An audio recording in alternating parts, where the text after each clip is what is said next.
yang dipakai ukuran itu dikira selama imam belum sujud, padahal batas terakhir itu selama imam belum bangun dari ruku. Jadi sekali lagi oke, mana tadi akhirnya setelah ngomong-ngomong ngoten hatta nazalat hadil ayat, sehingga turunlah ayat ini. Makanya Bapak Ibu-ibu, ayat itu ada asbabun nuzul, ada yang nggak pakai asbabun nuzul, ada yang kalau hadis itu asbabul wurud. Lah gara-gara sahabat berdialog ketika sholat, ngomong-ngomong ketika sholat, itulah turunlah ayat surat Al-Baqarah ayat 380. Kalau pakai kacamata itu nggak kelihatan cedok. 382.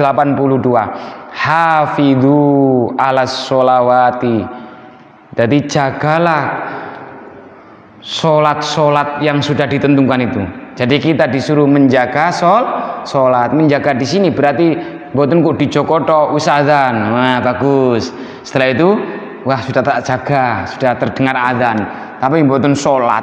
Nggih, sami rawon. Nggih. Khafi itu di sini berarti akimu, tegakkan. Ya menjaga dalam arti menegakkan sholat.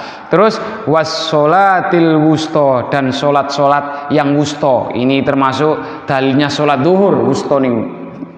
Makanya hati-hati, ada aliran baru juga sholatnya itu pagi, siang dan malam. Nggak mau 5 waktu. Karena kalau mengacu pada tekstualitas ayat di Al-Quran itu cuma umum redaksinya, aqimus sholah, tegakkanlah sholat. Yang memerinci ada sholat duhur, asar, maghrib, isya, subuh, itu hadis. Mungkin ini kan umum. Adapun hadisnya riwayat Muslim an Muawiyah ibn Hakim as-Salami radhiyallahu anhu an Rasulillah sallallahu alaihi wasallam maqal, inna hadhis sholat, sesungguhnya sholat ini berarti termasuk semua sholat duhur, asar, maghrib, isya, subuh, la yasluhu, ndak patut, ndak sayugianya, nggak cocok. Terus apa lagi?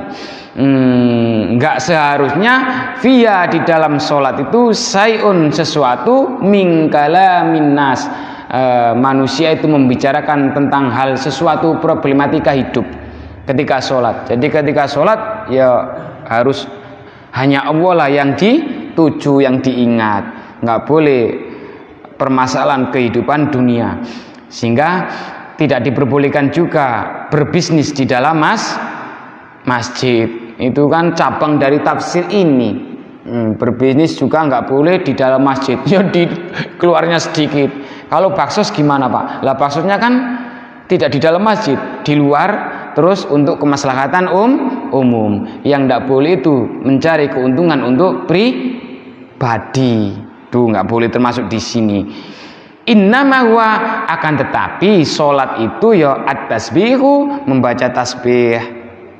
Ini menyambung 2019 buka puasa. Tasbih. Nggih. Ngeten mawon wis kula jelasaken buka puasa dengan jamaahnya yang membludak waktu itu 2019. Man dubura kulli sholatin, man sabbaha, nggih, dubura kulli sholatin salasun wa salasin, 33 tasbih. Niki dalil kan innama wa sholat itu at-tasbihu, membaca tasbih, wa takbiru, membaca takbir, wa qiraatul Quran, dan membaca Al-Qur'an. Sholat itu ya membaca tasbih, takbir, dan qiraatul Quran. Sehingga di dalam kitab Sulamut Taufik, orang yang sudah sepuh, sudah angel ajarane, diajari Fatihah, bismillahirrahmanirrahim. Mus pokok angel pokoknya dinuwahi iki nek disuruh salat enggak salat nanti karena angel didiane. Nggih, angel diajar wong ilatnya ampun ilat tuwa. Maca subhanallah tok niku sah. Allahu akbar. Sepekano.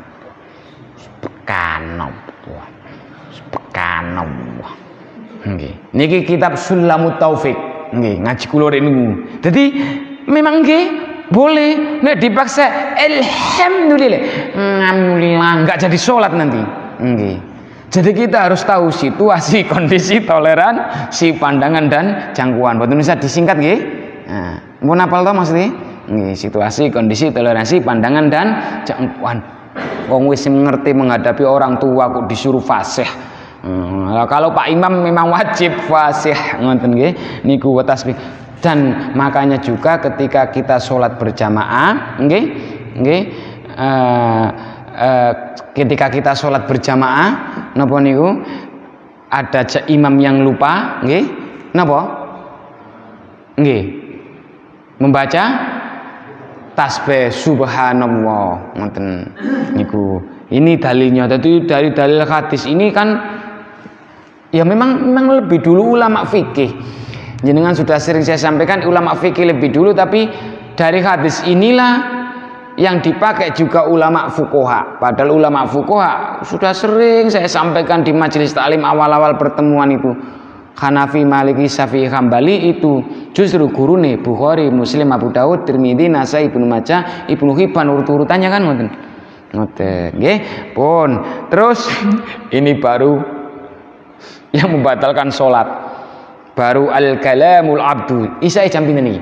Jam 8 mawon nggih kita isya.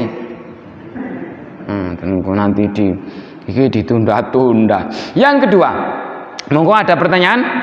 Nggih. Wal amalul kasir. Wal amalul kasir di sini yaitu terlalu banyak beraktivitas. Ini sudah pernah saya sampaikan sekilas, makanya ketika jenengan hendak mengganti posisi orang yang batal, jangan terlalu over. Rien kayaknya sudah pernah ini sama halnya ketika kita membahas masalah posisi sholat berjamaah dulu. Jadi kita nggak boleh terlalu banyak aktivitas gerak. Dalam arti ketika kita sedang mengganti orang berjamaah, niku kita nggak boleh terlalu over. Kayaknya sudah pernah. Jadi jangan langsung boten. Jadi pertama diangkat, kedua digeret. Nggak usah ting-ting, nggak usah jauh-jauh. Satu, ngoten nggih. Dua. Kan dereng baris. Biarin nggak apa-apa. Nanti kira-kira selama-lamanya bacaan subhanallah kan ngoten. Naik lagi. Ngoten. Nggih wong Imam Syafi'i niku ngoten. Di Mekah kono kan, di Arab Saudi kan over. Kok karo maca Quran barang kok. Nggih. Nek teng mriki panjenengan kula nih. Nah, harus dibelikan napa niku? Meja apa?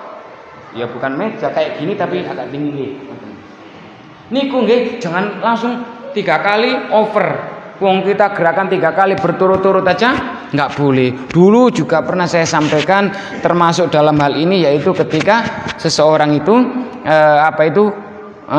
gatel. Biar enggak goyang semua, caranya yang ini ditempelkan. Nek gatel teng mriki nggih ditempelkan. Monggo peng 20, peng 2000 mboten napa. Selama sholat gini terus nggak apa-apa. Tapi nanti ya disindir ketombe ya, ngono. Atau kalau di sini, di sini ininya tetap harus apa ini namanya? Ini niku. Ditempelkan, ditempelkan ke mana yang gatal tadi, terus dikukur gini. Kalau dilepas nanti gerakannya mesti Pak. Dan ini juga masih banyak Pak. Ya coba jenengan sekali-kali itu nih sholat agak telat di belakang, masih banyak. Telat nih survei ngoten api-api. Jadi dalam yang membatalkan sholat itu adalah gerakan yang tidak sesuai itu lalu banyak. Nek judulnya kan memang ngoten. Watabtulus sholat, membuat sholatnya itu batal, sengaja berbicara, terlalu banyak gerak.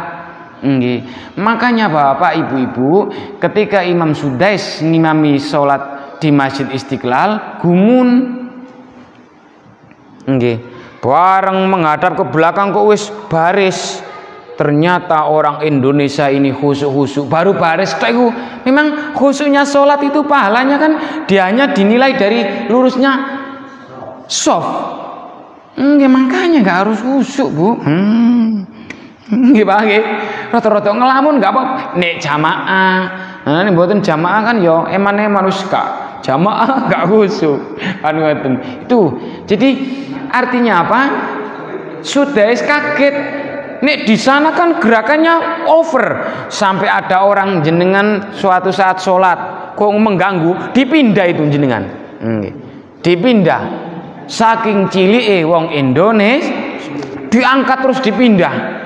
Katanya nggak batal, soalnya ganggu sholat. Nek di Indonesia kan guyu-guyu, kuwi sholat apa kerja bakti. Kok ngangkat-ngangkat. Jadi ya memang lil ikhtiyat, berhati-hati dalam beribadah termasuk berpendapat itu memang lebih enak Pak daripada sembrono. Kalau dulu yang saya sampaikan itu ada yang bertanya membaca Al-Quran ketika sholat boleh, tapi ya jangan disai terus gini terus dimasukin lagi. Sing enak nih jenengan beli kayak gini sudah umum, Qurannya besar. Nah biar sambil menghabiskan minimal 1 rakaat itu 1 lembar, setengah lembar. Jadi nggak ada gerakan, atau 2 rakaat 1 lembar. Untuk Indonesia kan terlalu lama juga nggak penak. Atau boleh pas rakaat kedua pengen buka boleh. Nah, seret. Nah, kan masih 2 gerakan nih. Niku. Nah, niku caranya Pak. Makanya besok beli Quran yang besar hampir sebesar separuh sajadah gitu. Kalau dibuka enak jadi imam. Jadi imamnya nanti kayak di Masjidil Haram, bukan Masjidil Halal tapi Masjidil Haram. Masjid gini besarnya kok belum punya Quran besar. Daripada saya menyuruh bawa Quran kecil disai terus minal jinnati wan nas. Terus pas sholat jatuh diambil pisan lo jatuh rek. Ngoten nggih, kami kira cukup. Ada pertanyaan? Lho ngeten mawon lho Pak. Karena fikih dan hadis ya lama ya gimana lagi. Mboten napa nggih? Kami kira cukup. Mudah-mudahan ada manfaatnya. Kurang lebihnya mohon maaf. Wallahul muwaffiq ila aqwamit thoriq. Assalamualaikum warahmatullahi wabarakatuh.